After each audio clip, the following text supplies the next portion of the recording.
the second single, So It Goes, the song and the music video got a lot of attention because of the story with Menno's grandfather. For our listeners that maybe haven't heard that song or haven't seen that music video, can you just share that story briefly? For sure. Yeah, the song is about how Menno's granddad was a resistance fighter for the Dutch during World War II, and the crazy story that goes along with that.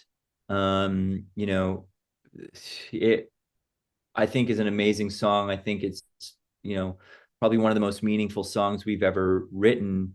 And uh, I think is one of the tunes on that second record that is just like super authentically us because it is such an authentic story.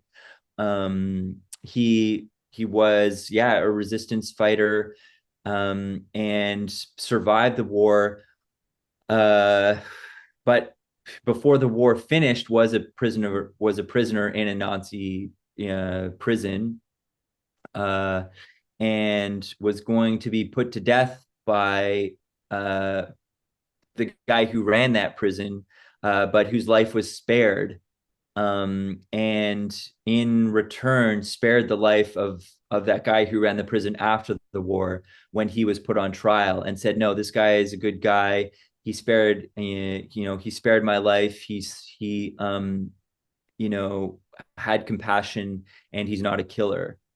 um and that's all written there in the song, which I mean, there's a lot of great story songs out there, and I think that's one of them. And the music video is the the guy who the story is about, it's his grandson Menno, and then the prison guard that was also spared, like they saved each other's lives, and then there's Yeah. his grandson that Menno meets. So it's like the different generations that wouldn't be here if not for the two grandpas saving each other. It's Yeah. crazy. It was really crazy. We had this idea, like, what if we could track him down? And it took a little while, but yeah, the fact that it was actually possible and actually happened continues to blow my mind.